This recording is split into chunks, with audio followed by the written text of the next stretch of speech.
Hello students. Today I am going to explain about the fundamental rights, fundamental duties and the directive principle of state policy. What is fundamental rights? Fundamental rights are defined as the basic human rights of all the citizens. The Constitution of India guaranteed elaborate fundamental rights to its citizens in Part 3 of the Constitution. So it's very essential for an individual for his all-round development.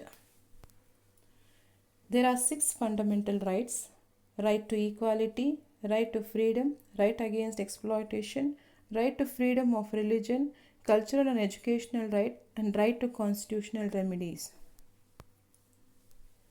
The first right is right of equality.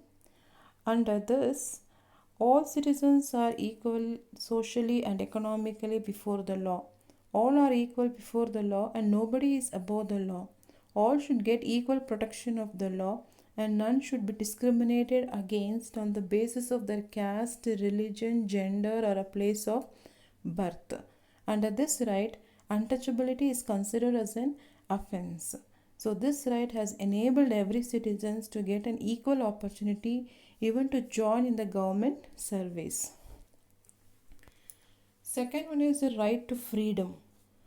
Constitution guarantees everyone, that is, it gives the right to one to express his own opinion, to conduct meeting without arms, to establish organization, to live anywhere in India, and to follow any profession and move around the country. It is also called as a protective right, and no one can be arrested without proper reason too. Next one is right against exploitation.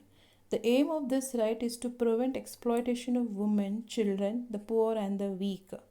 Under this, employment of children under 14 years of age in mining, industry and other dangerous occupation is considered as a punishable. Next is the right to freedom of religion. As you all know, India is a secular country and no religion has been given the status of a national religion. So, citizens can accept any religion that their conscience dictates, practice it and propagate it. And no one can be forced to pay taxes for the management of this religious institution too. Next one is cultural and educational right. Under this category, all the citizens of the country have their own language, script and culture, and it is the duty of the state to protect them. This right also protects the interest of the religious and the linguistic minorities. The last fundamental right is right to constitutional remedies. Okay, this is considered as the heart and soul of the constitution by Dr. B.R. Ambedkar.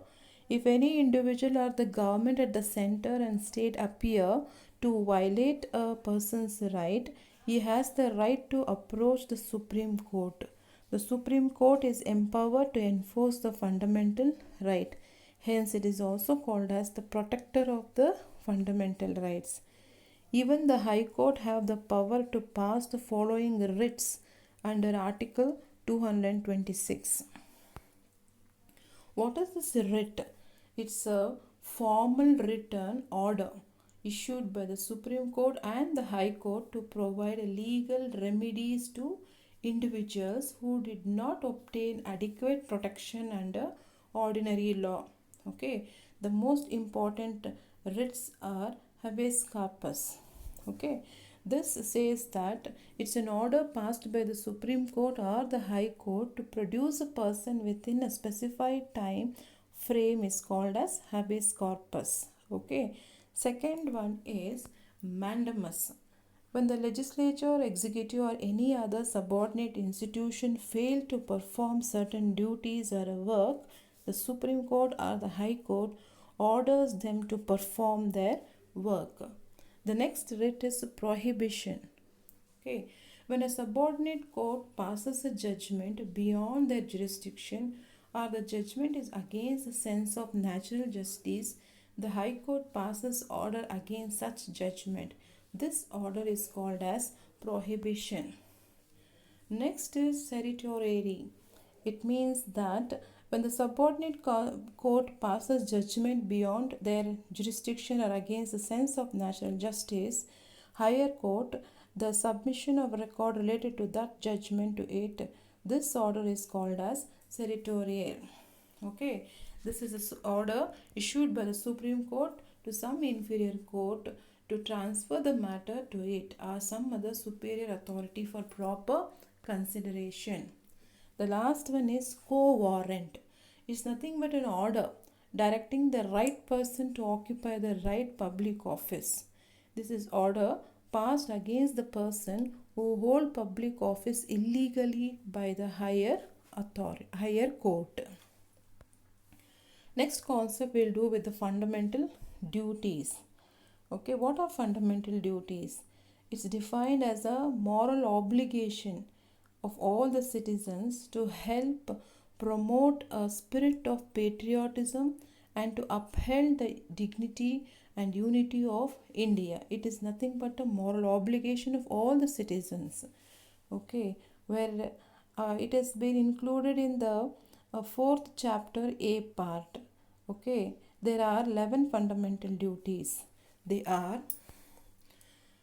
to respect the constitution, national flag and national anthem, follow the ideals that inspired our national struggle, to protect the integrity of India, to defend the motherland when called upon to do so, to promote a spirit of common brotherhood, to preserve cultural rich heritage, protect and develop environment including forests, lakes, rivers, to develop the scientific temper and the spirit of inquiry, to safeguard public property, to strive towards excellence in all the spheres of individual, and the last is the parents or the guardians who should provide an opportunity for education to their children from the age of 6 to 14 years.